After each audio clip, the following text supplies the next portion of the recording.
इडुवेरिया जी के स्टडी में आप लोगों का स्वागत है। मैं इस चैनल के माध्यम से आप लोगों को पूरा जीके का इतिहास, जितने भी क्वेश्चन हैं स्टैटिक जीके का, वो सारा कराऊंगा। फिर बाद में साइंस कराऊंगा। ये मैं आपको प्राचीन भारत का पूछे हुए सवाल हैं जो पिछले एग्जामों में कई सालों से रिपीट होते आ रहे हैं, उनको मैं रिपीट कराऊंगा। वीडियो अच्छा लगता है तो लाइक करिएगा, चैनल सब्सक्राइब कीजिएगा और बेल आइकन दबाना नहीं भूलिएगा। Thank you. भारत के विभाजन को टालने का अंतिम अवसर समाप्त हो गया था। कैबिनेट मिशन को अस्वीकार करने के साथ ही भारत के विभाजन को टालने का अंतिम अवसर समाप्त हो गया था। कब हो गया था? क्रिप्स मिशन को अस्वीकार करने के साथ ही नहीं।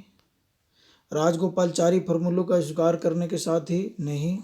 कैबिनेट मिशन को अस्वीकार करने के साथ भारत का विभाजन को टालने का अंतिम अवसर आ गया था। बाइबल प्लान को अस्वीकार करने के साथ ही नहीं। भारतीय राष्ट्रीय कांग्रेस के बारे में कुछ कथन है, उन पे विचार कीजिए, कौन सा सही है और कौन सा गलत है। सरोजनी नायडू कांग्रेस के अध्यक्ष होने वाली प्रथम महिला थी? नहीं। सरोजनी नायडू कांग्रेस की होने वाली प्रथम महिला थी? नहीं, एनी बेसेंट थी। भारतीय राष्ट्रीय कांग्रेस के बारे में पहला कांग्रेस के अध्यक्ष, प्रथम महिला अध्यक्ष कौन थी? एनी बेसेंट थी। CR दास ने जब कांग्रेस अध्यक्ष के रूप में कार्य लिया तो वे जेल में थे? ये सही है, ये सही है। इसका बी आंसर होगा, ये सही है। एलन ऑक्टेविलियम हुम प्रथम ब्रिटिश नागरिक थे जो कांग्रेस अध्यक्ष बने? नहीं, ये नहीं। अल्फ्रेड वेब 1894 में कांग्रेस के अध्यक्ष है? ये भी सही है। अल्फ्रेड वेब 1894 में कांग्रेस के अध्यक्ष थे। वर्ष 1935 में भारत सरकार अधिनियम कौन सी एक विशेषता थी? वर्ष 1935 में भारत सरकार अधिनियम की कौन सी एक विशेषता थी? केंद्र के साथ ही राज्यों की द्वैध शासन, द्विसदनी प्रणाली, यह क्या था वो अभी आपको हम देखते हैं। 1935 के भारत सरकार अधिनियम की कौन सी एक विशेषता नहीं थी? कौन सी एक विशेषता नहीं थी? केंद्र के साथ राज्यों में द्वैध शासन, ये नहीं थी, बाकी सब थी। द्विसदनीय विधानमंडल, प्रांतीय स्वायत्तता, एक अखिल भारतीय संघ। भारत में ब्रिटेन के सभी संवैधानिक प्रयोगों में सबसे कम समय तक चला, सबसे कम समय तक क्या चला? 1919 का इंडियन काउंसिल एक्ट, 1919 का इंडियन काउंसिल एक्ट जो सबसे कम समय तक चला। भारत में ब्रिटेन के सभी संवैधानिक प्रयोगों में सबसे कम समय तक 1919 का इंडियन काउंसिल एक्ट चला। उस समय जब नेपोलियन, इसका प्रस्ताव मई में आया, इसका प्रस्ताव मई में आया। इसमें अभी भी भारत को विभाजन मुक्त रखने की आकांक्षा थी, जिसका ब्रिटिश प्रांतों से मिलकर बने एक संघीय राज्य का स्वरूप होना। तो उपयुक्त उदाहरण का संबंध है साइमन कमीशन से? नहीं। क्रिप्स मिशन से? नहीं। गांधी इरविन पैक्ट से? नहीं। कैबिनेट मिशन से। किससे है? कैबिनेट मिशन से है। उस समय जब नेपोलियन की शक्ति के सामने यूरोप में साम्राज्य धराशायी हो रहे थे, किस एक गवर्नर जनरल ने भारत में ब्रिटिश पताका फहराए रखी थी? लॉर्ड हेस्टिंग्स ने। उस समय जब नेपोलियन की शक्ति के सामने यूरोप में साम्राज्य धराशायी हो रहे थे, किस एक गवर्नर जनरल ने भारत में ब्रिटिश पताका फहराए रखी थी? लॉर्ड हेस्टिंग्स ने झंडा फहराए रखी थी। कांग्रेस के निम्नलिखित नेताओं में से कौन एक कैबिनेट मिशन योजना के पक्ष में पूरी तरह से था? सरदार पटेल। कांग्रेस के निम्नलिखित नेताओं में से कौन एक कैबिनेट मिशन योजना के पक्ष में पूरी तरह से था? सरदार पटेल। अबुल कलाम आजाद? नहीं। जवाहरलाल नेहरू? नहीं। महात्मा गांधी? नहीं। सरदार पटेल पूर्ण पक्ष में थे। निम्नलिखित युग्मों में से कौन सा सही है, कौन सा गलत है, इसको छांटना है। तो गलत कौन सा है वो देखना है, सही कौन सा है। तो कौन से सही सुमेलित है? बदरुद्दीन तैयब जी मुस्लिम लीग से संबंधित है, ये सही है, ये सही है। बाकी सब गलत है, बाकी सब गलत है। निम्नलिखित में से सही कालानुक्रम करिए। वुड का education dispatch, Macaulay comment on education, the sergeant education Hunter report, तो इसका होगा ए आंसर सही है। पहले दो मैकाले का मिंट ऑफ इन एजुकेशन हुआ था, फिर दूसरा में वुड ऑफ एजुकेशन डिस्पैच, उसके बाद चौथा हंटर रिपोर्ट और फिर दी सार्जेंट एजुकेशन रिपोर्ट हुई थी। निम्नलिखित में से किसने सोम प्रकाश नामक समाचार पत्र शुरू किया था? सोम प्रकाश नामक समाचार पत्र किसने शुरू किया था? सोम प्रकाश नामक समाचार पत्र किसने शुरू किया था? जितेंद्र लाल राय ने, नहीं, ईश्वर चंद्र विद्यासागर ने। ईश्वर चंद्र विद्यासागर ने सोम प्रकाश नामक समाचार पत्र शुरू किया था। निम्नलिखित में से किसने सोम प्रकाश नामक समाचार पत्र शुरू किया था? ईश्वर चंद्र विद्यासागर ने।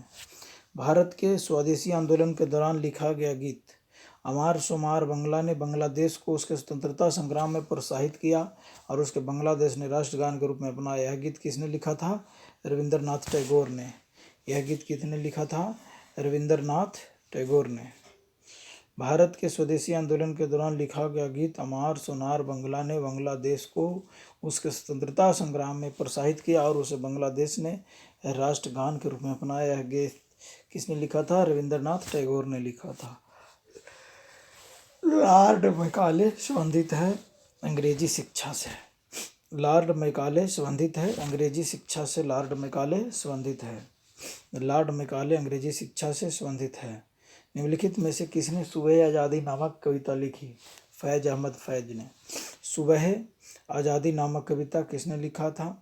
फैज अहमद फैज ने लिखा था। निम्नलिखित में से कौन एक जनरल अबुल कलाम आज़ाद द्वारा प्रकाशित है? कॉमरेड नहीं, द इंडियन सोशलिस्ट नहीं, जमींदार नहीं, अल हिलाल। अल हिलाल जो लिखा था जनरल अबुल कलाम आज़ाद द्वारा लिखा गया था। जर्नल।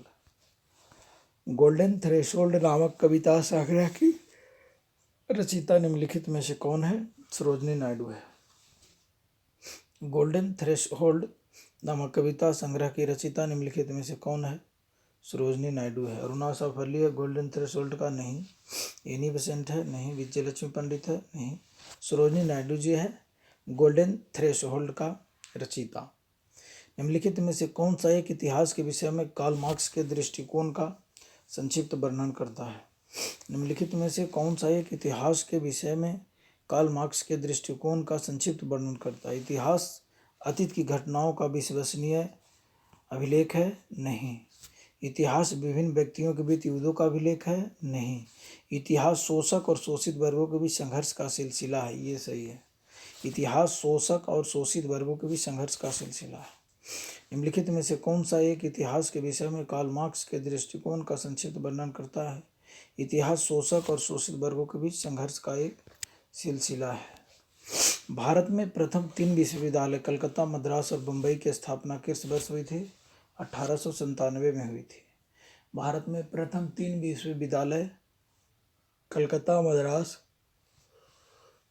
बम्बई की स्थापना किस वर्ष हुई थी? 1857 ईस्वी में हुई थी। 1857 ईस्वी में हुई थी। समाचार पत्र और उसका भाषा दिया हुआ है। इसको का आंसर सी है। 1 भारत मित्र। भारत मित्र हिंदी में था। भारत मित्र किस में था? हिंदी में था। भारत मित्र हिंदी में था। राष्ट्रमत मराठी में था। राष्ट्रमत मराठी में था। राष्ट्रमत मराठी में था। और प्रजामित्र गुजराती में था। प्रजामित्र गुजराती में था। नायक बंगला में था। नायक बंगला भाषा में था। महात्मा गांधी ने कहा था कि उनकी कुछ सबसे गहन धारणाएं अनटू द लास्ट नामक पुस्तक में प्रतिबिंबित है और इस पुस्तक के उनके जीवन को बदल डाला। पुस्तक ने जीवन को बदल डाला। इस पुस्तक का संदेश क्या था जिसने महात्मा गांधी को बदल डाला? व्यक्ति का जीवन सबके कल्याण में निहित है, यही बदल डाला। सुशिक्षित व्यक्ति का नैतिक दायित्व है कि वह शोषित या निर्धनों का उत्थान करे, नहीं। उच्च जीवन के लिए ब्रह्मचर्य तथा आध्यात्मिक चिंतन अनिवार्य, नहीं। व्यक्ति का जीवन सबके कल्याण में निहित है, यही बदल डाला। व्यक्ति का जीवन सबके कल्याण में निहित है। निम्नलिखित में से किस जनरल ने भारत की पर संविधात्मक सिविल सेवा कन्वेंटेड सिविल सर्विस का सृजन किया, जो कालांतर में भारतीय सिविल सेवा ICS के नाम से जाने जाते। लॉर्ड कॉर्नवालिस ने, लॉर्ड कॉर्नवालिस था जिसने ही civil service, Indian civil service ICS का सृजन किया। किस अधिनियम ने भारतीय वासियों को अपने देश के प्रशासन में कुछ हिस्सा लेना संभव बनाया? इंडियन काउंसिल एक्ट 1961 ने। किस अधिनियम ने भारतवासियों को अपने देश के प्रशासन में कुछ हिस्सा लेना संभव बनाया? इंडियन काउंसिल एक्ट 1861 में। जब भारत को स्वतंत्रता प्राप्त हुई थी, यूनाइटेड किंगडम में निम्न में से किस पार्टी की सत्ता थी? लेबर पार्टी की सत्ता थी। जब भारत में स्वतंत्रता प्राप्ति हुई थी तो यूनाइटेड किंगडम में किस पार्टी की सत्ता थी? लेबर पार्टी की। यूनाइटेड किंगडम में लेबर पार्टी की सत्ता थी। जब भारत को स्वतंत्रता प्राप्त हुई थी, यूनाइटेड किंगडम में किस पार्टी का सत्ता थी? लेबर पार्टी का। किस वर्ष राष्ट्रीय गीत वंदे मातरम पहली बार गाया गया था? 1896 ईस्वी में। 1896 ईस्वी में पहली बार गाया गया था। किस वर्ष राष्ट्रीय गीत वंदे मातरम पहली बार गाया गया था? 1896 में। निम्नलिखित अंग्रेज शासकों में से समाचार पत्रों पर से प्रतिबंध हटाने का श्रेय किसे है? चार्ल्स मेटकॉफ को। निम्नलिखित अंग्रेज शासकों में से समाचार पत्रों में से प्रतिबंध हटाने का श्रेय किसको है? चार्ल्स मेटकॉफ को। चार्ल्स मेटकॉफ को। निम्नलिखित अंग्रेज शासकों में समाचार पत्रों पर से प्रतिबंध हटाने का श्रेय चार्ल्स मेटकॉफ को है। बम्बई, मद्रास और कलकत्ता में उच्च न्यायालयों की स्थापना कब हुई? 1861 में। बम्बई, मद्रास और कलकत्ता में उच्च न्यायालयों की स्थापना 1861 में हुई। 1861 में हुई। 1861 में हुई। Ilbert bill. इल्बर्ट बिल क्या है? इल्बर्ट बिल विवाद किससे संबंधित है? भारतीयों द्वारा हथियार लेकर चलने पर कुछ प्रतिबंधों को लागू किया जाना? नहीं। भारतीय भाषाओं में प्रकाशित होने वाले समाचार पत्र और पत्रिकाओं पर प्रतिबंध? नहीं। यूरोप के लोगों के मामलों की सुनवाई करने के लिए भारतीय न्यायाधीश पर लगाई गई अयोग्यता का हटाया जाना, यही इल्बर्ट बिल विवाद का संबंधित था। यूरोप के लोगों के मामलों की सुनवाई के लिए भारतीय न्यायाधीशों पर लगाई गई अयोग्यता का हटाया जाना, यही इल्बर्ट बिल से संबंधित है। इल्बर्ट बिल से संबंधित है। यूरोप के लोगों के मामलों की सुनवाई करने के लिए भारतीय न्यायाधीश पर लगाई गई अयोग्यता का हटाया जाना इल्बर्ट बिल से संबंधित है।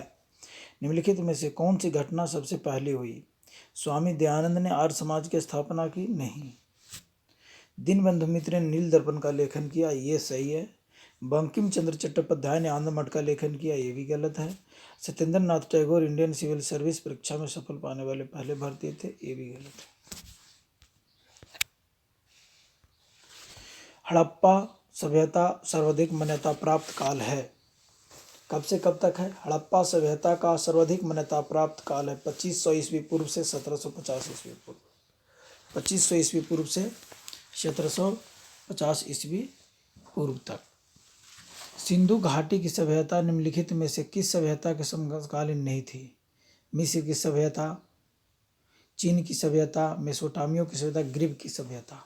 समकालीन नहीं थी। ग्रीक की सभ्यता से समकालीन नहीं थी, बाकी मिस्र की सभ्यता से समकालीन थी।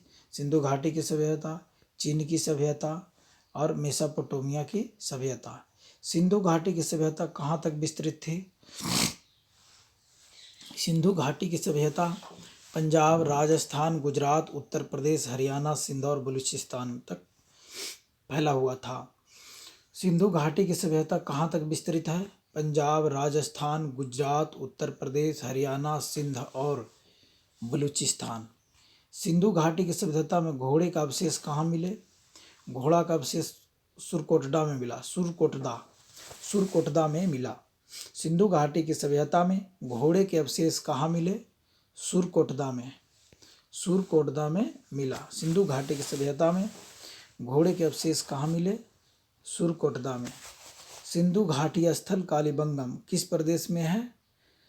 राजस्थान में। कहाँ है? राजस्थान में। सिंधु घाटी स्थल कालीबंगम किस प्रदेश में है? राजस्थान में है। निम्नलिखित में से किस पदार्थ का उपयोग हड़प्पा काल की मुद्राओं के निर्माण के रूप में किया जाता है? सेलखड़ी। निम्नलिखित में से किस पदार्थ का उपयोग हड़प्पा काल की मुहरों मुद्राओं के निर्माण में रूप में किया जाता है? सेलखड़ी का। हड़प्पा सभ्यता किस युग की थी? कांस्य युग की थी। हड़प्पा सभ्यता किस युग की थी? कांस्य युग की थी। पाषाण युग नहीं, नवपाषाण युग नहीं, लौह युग नहीं। हड़प्पा सभ्यता किस युग की थी? कांस्य युग की। सिंधु घाटी सभ्यता के लोगों का मुख्य व्यवसाय क्या था? व्यापार। सिंधु घाटी सभ्यता के लोगों का मुख्य व्यवसाय क्या था? व्यापार। हड़प्पा सभ्यता के निवासी थे शहरी।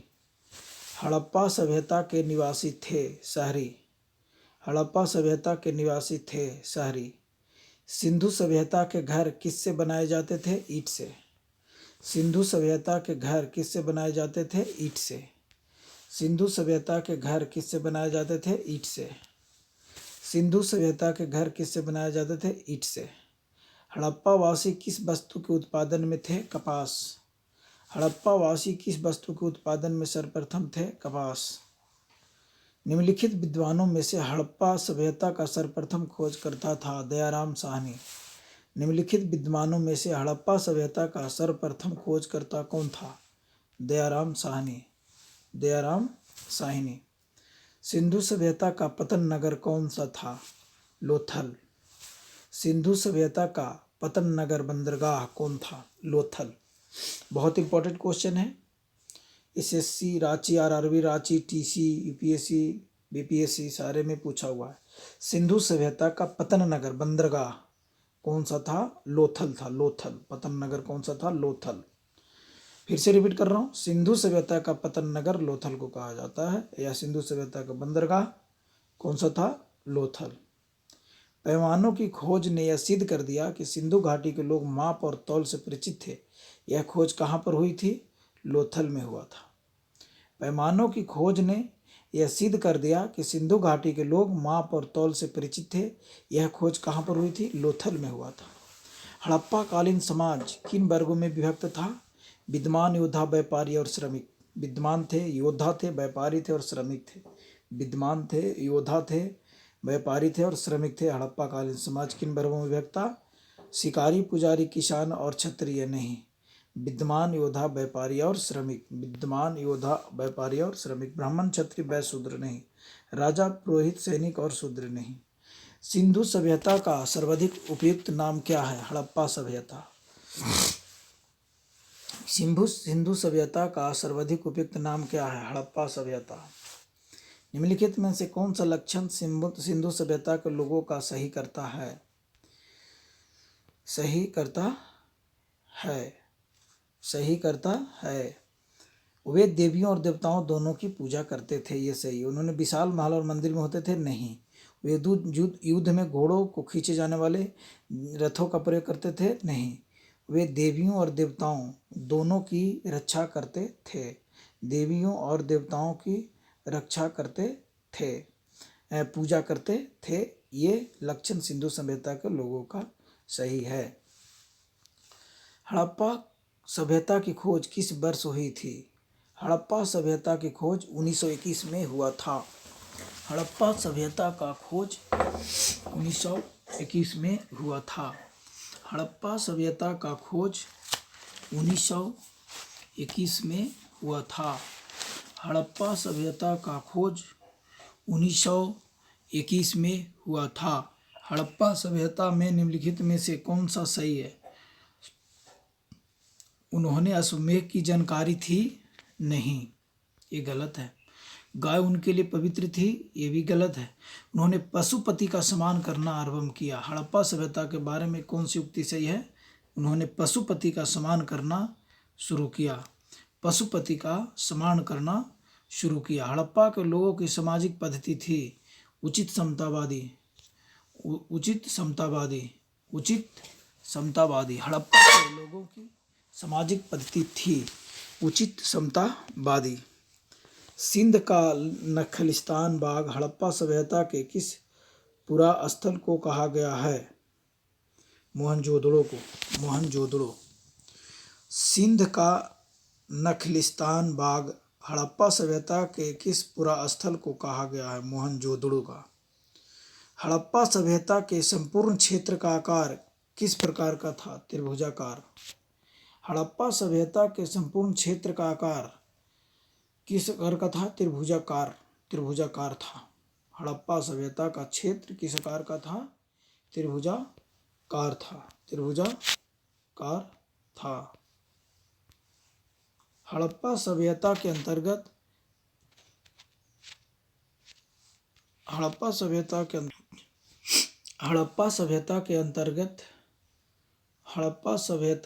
अंतर्गत हल जोते गए खेत का साक्ष कहाँ से मिला है? कालीबंगा से।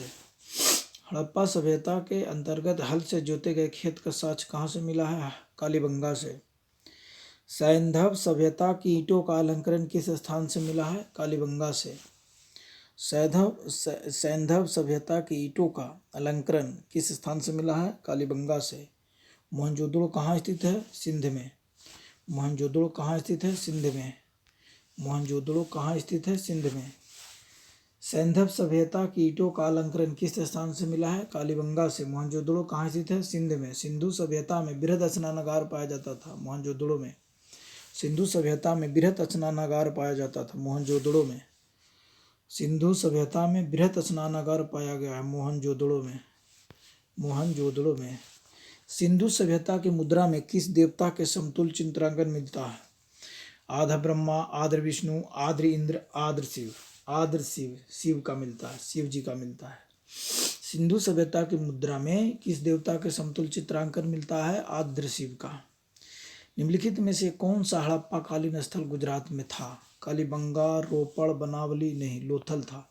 लोथल गुजरात में था। लोथल गुजरात में था। निम्नलिखित में से कौन सा हड़प्पा कालीन स्थल गुजरात में था? लोथल। मोहनजोदड़ो का स्थानीय नाम है मृतकों का टिल्ला। स्थानीय नाम, अच्छा, मृतकों का टिल्ला है। मोहनजोदड़ो का स्थानीय नाम मृतकों का टिल्ला है। मृतकों का टिल्ला है। हड़प्पा सभ्यता का प्रचलित नाम सिंधु घाटी की सभ्यता है। अच्छा, मतलब हड़प्पा सभ्यता और सिंधु घाटी की सभ्यता एक ही है। हड़प्पा सभ्यता का प्रचलित नाम सिंधु घाटी सभ्यता। हड़प्पा सभ्यता का नाम सिंधु घाटी सभ्यता और सिंधु घाटी की सभ्यता हड़प्पा सभ्यता ही है। सैंधव स्थलों के उत्खनन से प्राप्त मोहरों पर निम्नलिखित में से किस पशु का सर्वाधिक उत्खनन हुआ? बैल का। सैंधव स्थलों के उत्खनन से प्राप्त मोहरों पर निम्नलिखित में से किस पशु का सर्वाधिक उत्खनन हुआ? बैल का। सिंधु घाटी सभ्यता जानी जाती है नगर नियोजन के लिए। अपने नगर नियोजन के लिए, अपने नगर नियोजन के लिए जानी जाती है। नगर नियोजन के लिए जानी जाती है। सिंधु घाटी की सभ्यता मोहनजोदड़ो में हड़प्पा के लिए नहीं, अपने उद्यानों के लिए नहीं, अपने कृषि संबंधी कार्यों के लिए नहीं, अपने नगर नियोजन के लिए सिंधु घाटी की सभ्यता जानी जाती है। सिंधु घाटी की सभ्यता में कौन सा स्थान भारत में स्थित है? लोथल भारत में है। सिंधु सभ्यता का कौन सा स्थान भारत में स्थित है? लोथल। भारत में खोजा गया सबसे पुराना शहर था हड़प्पा। भारत में खोजा गया सबसे पुराना शहर कौन था? हड़प्पा। भारत में खोजा गया सबसे पुराना शहर था, भारत में खोजा गया सबसे पुराना शहर हड़प्पा। भारत में चांदी की उपलब्धता के प्राचीनतम साक्ष्य मिलते हैं हड़प्पा संस्कृति से। हड़प्पा संस्कृति में भारत में चांदी की उपलब्धता के प्राचीनतम साक्ष्य मिलते हैं हड़प्पा संस्कृति में। हड़प्पा संस्कृति में। सिंधु सभ्यता के बारे में कौन सा कथन असत्य है? सिंधु सभ्यता के बारे में कौन सा कथन सत्य है, कौन सा असत्य बताता हूँ। नगरों में नालियों की सुदृढ़ व्यवस्था थी। नगरों में नालियों की सुदृढ़ व्यवस्था थी जी, सिंधु सभ्यता में था। व्यापार और वाणिज्य उन्नत दशा में था, ये भी ठीक है। मातृ देवी की उपासना की जाती थी, जी हाँ। लोग लोहे से परिचित थे, नहीं, ये गलत है, लोहे से परिचित नहीं थे। सिंधु सभ्यता के बारे में ये असत्य है, लोहे से परिचित नहीं थे, लोहे से परिचित नहीं थे। सिंधु सभ्यता की उत्तरी सीमा, सिंधु सभ्यता की उत्तरी सीमा मांडा जम्मू में है। सिंधु सभ्यता की दक्षिणी सीमा दैमाबाद महाराष्ट्र में है। दैमाबाद महाराष्ट्र में है, दक्षिणी सीमा। सिंधु सभ्यता की पूर्वी सीमा आलमगीरपुर उत्तर प्रदेश में है, उत्तर प्रदेश में है। सिंधु सभ्यता की पश्चिमी सीमा सुतकागेंडर बलूचिस्तान में है, सुतकागेंडर बलूचिस्तान में है। मांडा किस नदी के किनारे स्थित था? चिनाब नदी के किनारे। मांडा किस नदी के किनारे स्थित था? चिनाब नदी के किनारे। हड़प्पा कालीन स्थल रोपड़ पंजाब किस नदी के किनारे स्थित था? सतलज नदी के किनारे। हड़प्पा कालीन स्थल रोपड़ पंजाब किस नदी के किनारे था? सतलज नदी के किनारे। हड़प्पा में एक उन्नत जल प्रबंधन प्रणाली का पता चलता है, धौलावीरा में, धौलावीरा में। हड़प्पा में एक उन्नत जल प्रबंधन प्रणाली का पता चलता है, धौलावीरा में। हड़प्पा में एक उन्नत जल प्रबंधन प्रणाली का पता चलता है, धौलावीरा में। हड़प्पा के मिट्टी के बर्तनों पर समानांतर किस रंग का उपयोग हुआ था? लाल रंग का। हड़प्पा के मिट्टी के बर्तनों पर समानांतर किस रंग का उपयोग हुआ था? लाल रंग का उपयोग हुआ था। सिंधु सभ्यता निम्नलिखित में से किस युग में पड़ता है? आद्र ऐतिहासिक काल में पड़ता है। सिंधु सभ्यता आद्र ऐतिहासिक काल, प्रोटो हिस्टोरिकल पीरियड में पड़ता है। सिंधु सभ्यता निम्नलिखित में से किस युग में पड़ता है? आद्र ऐतिहासिक काल में पड़ता है, आद्र ऐतिहासिक काल में पड़ता है। सिंधु घाटी सभ्यता के विकसित अवस्था में निम्नलिखित में से किस स्थल से घरों में कुओं का अवशेष मिले हैं? मोहनजोदड़ो स्थल से, मोहनजोदड़ो से मिले हैं, मोहनजोदड़ो से मिले हैं, मोहनजोदड़ो से, मोहनजोदड़ो से मिले हैं कुओं का अवशेष, कुओं का, घरों में कुओं का अवशेष मिला है मोहनजोदड़ो से। सिंधु घाटी की सभ्यता के विकसित अवस्था में से किस स्थल से घरों में कुओं का अवशेष मिले हैं? मोहनजोदड़ो से। सिंधु घाटी सभ्यता को खोज निकालने में जिन दो भारतीयों का नाम जुड़ा है वो है दयाराम साहनी एवं राखालदास बनर्जी, राखालदास बनर्जी, राखालदास बनर्जी। सिंधु घाटी सभ्यता की खोज निकालने में जिन दो भारतीयों का नाम जुड़ा है वो हैं दयाराम साहनी एवं राखालदास बनर्जी का, राखालदास बनर्जी का। रंगपुर जहाँ हड़प्पा की समकालीन सभ्यता थी, सौराष्ट्र में। रंगपुर जहाँ हड़प्पा की समकालीन सभ्यता थी, सौराष्ट्र में। हड़प्पा एवं मोहनजोदड़ो की पुरातात्विक खुदाई के प्रभारी थे सर जॉन मार्शल। हड़प्पा एवं मोहनजोदड़ो की पुरातात्विक खुदाई के प्रभारी थे सर जॉन मार्शल।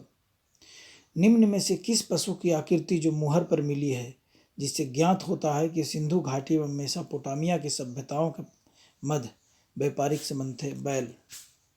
निम्न में से किस पशु की आकृति जो मुहर पर मिली है जिससे ज्ञात होता है कि सिंधु घाटी व मेसोपोटामिया की सभ्यताओं के मध्य व्यापारिक संबंध थे? बैल। सिंधु घाटी के लोग विश्वास करते थे मातृशक्ति में। किसमें? मातृशक्ति में, कर्मकांड में नहीं, आत्मा और ब्रह्मा में नहीं, यज्ञ प्रणाली में नहीं, मातृशक्ति में सिंधु घाटी के लोग विश्वास करते थे। सिंधु घाटी के लोग मातृशक्ति में विश्वास करते थे। निम्नलिखित में से कौन सा सिंधु स्थल समुद्र तट पर स्थित नहीं था? निम्नलिखित में से कौन सा सिंधु स्थल समुद्र तट पर स्थित नहीं था? कोटदीजी, कोटदीजी नहीं था। बालाकोट भी समुद्र पर है, लोथल भी है, सुरकोटडा भी है, सुरकोटडा, सुरकोटडा। निम्नलिखित में कौन सा सिंधु स्थल समुद्र तट पर नहीं था? कोटदीजी नहीं था।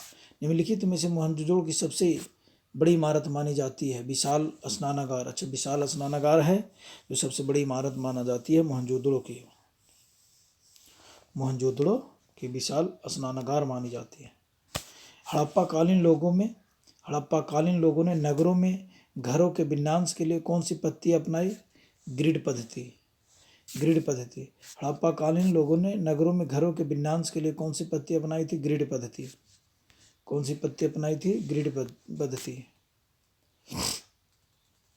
प्राचीन स्थल और पुरातात्विक अवशेष: लोथल, गोदीवाड़ा, लोथल, गोदीवाड़ा। कालीबंगन, जूता हुआ खेत, कालीबंगन जूता हुआ खेत से मिला था। धौलावीरा, धौला बीरा। हड़प्पाई लिपि के बड़े आकार के 10 चिन्हों वाला एक शिलालेख। बनवाली, पक्की मिट्टी की बनी हुई हल्की प्रतिकृति। निम्नलिखित पशुओं में से किस एक हड़प्पा सभ्यता में पाई मोहरों और टेराकोटा कलाकृतियों में निरूपण अलंकरण नहीं हुआ था? शेर। निम्नलिखित पशुओं में से किस एक का हड़प्पा सभ्यता में पाई मोहर और टेराकोटा कलाकृतियों के निरूपण अलंकरण नहीं हुआ था? शेर का। हाथी, गेंडा और बाघ का। सबका हो गया था। हड़प्पा वासी किस धातु से परिचित नहीं थे? लोहा से। लोहा से हड़प्पा वासी परिचित नहीं थे। तांबा से भी थे, सोना चांदी से भी थे, टीन से भी थे। लोहा से हड़प्पा वासी परिचित नहीं थे। किस चीज से परिचित थे? सोना एवं चांदी से थे, टीन एवं सीसा से भी थे, तांबा एवं कांसा से भी परिचित थे, लोहा से नहीं थे। निम्नलिखित में से किस स्थल से युगल शवाधान द्विसंस्कार का प्रमाण मिला है? लोथल से। निम्नलिखित में से किस स्थल से युगल शवाधान द्विशव संस्कार बुरियल का प्रमाण मिला है? लोथल से। बुरियल का प्रमाण मिला है, लोथल से मिला है। कपास का उत्पादन सर्वप्रथम सिंधु क्षेत्र में हुआ, जिसे ग्रीक या यूनान के लोग किस नाम से जानते हैं? सिंडन के नाम से जानते हैं। कपास का उत्पादन सर्वप्रथम सिंधु क्षेत्र में हुआ, जिसे ग्रीक या यूनान के लोग किस नाम से पुकारा है? सिंडन के नाम से पुकारा है। हड़प्पा के काल का तांबे का रथ किस स्थान से प्राप्त हुआ है? दैमाबाद से प्राप्त हुआ है। हड़प्पा के काल का तांबे का रथ किस स्थान से प्राप्त हुआ है? दैमाबाद से। दैमाबाद से हुआ है। हड़प्पा वासी लाजवर्द भवन निर्माण की सामग्री का आयात कहाँ से करते थे? हिंदू कुश क्षेत्र से, बदखसा से। हड़प्पा वासी लाजवर्द भवन निर्माण की सामग्री का आयात कहाँ से करते थे? हिंदू कुश क्षेत्र के बदखां से। अफगानिस्तान स्थित सिंधु सभ्यता निम्नलिखित संबंधित है कहाँ से? ए और बी दोनों से। मुंडीगौख और सुरतोगोई। अफगान स्थित सिंधु सभ्यता से संबंधित है सुरतोगोई और मुंडीगाख। कौन कौन से नगर सिंधु सभ्यता के बंदरगाह नगर थे? इनमें से सभी सिंधु सभ्यता के बंदरगाह नगर थे। लोथल एवं शुतकानगेंडर, कुतनासी, अल्लादीनो एवं बालाकोट। ये सारे बंदरगाह नगर थे। सिंधु सभ्यता के बंदरगाह नगर थे लोथल एवं सुतकांगडेर, कुंतासी, अल्लादीनो एवं बालाकोट। कौन कौन से नगर सिंधु सभ्यता के बंदरगाह नगर थे? इनमें सभी अल्लादीनो एवं बालाकोट, लोथल एवं सुतकांगडेर एवं कुनकासी। मोहनजोदड़ो से प्राप्त पशुपति शिव आधा शिव मोहर में किन किन जानवरों का अंकन किया गया है? इनमें से सभी बाघ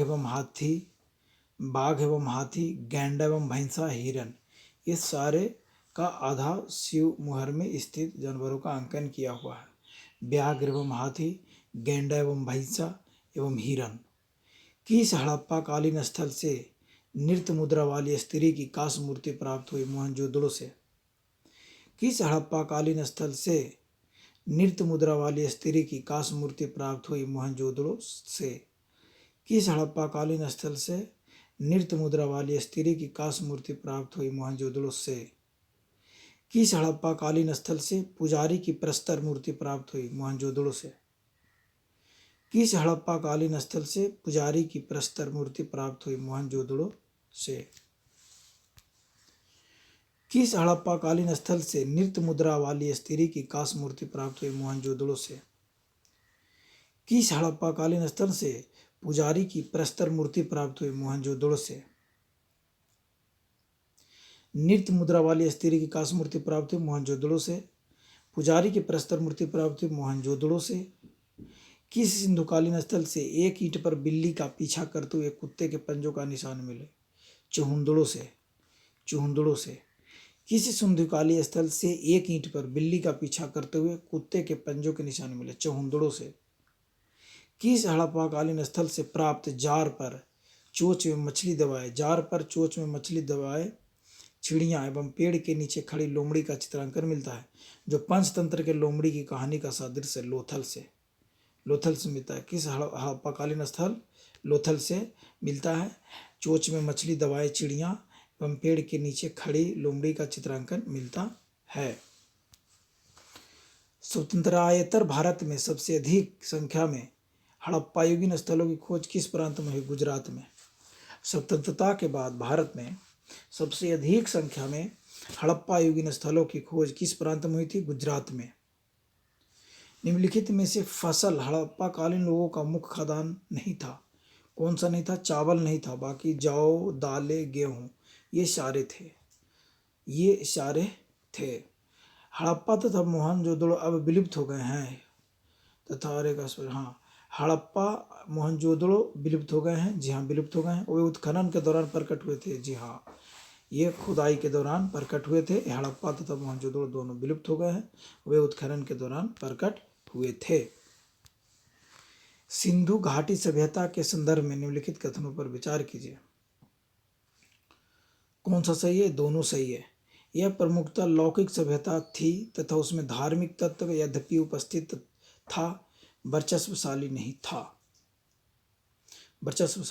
था। उस काल में भारत में कपास से सत्र बनाए जाते थे। ये भी सही है।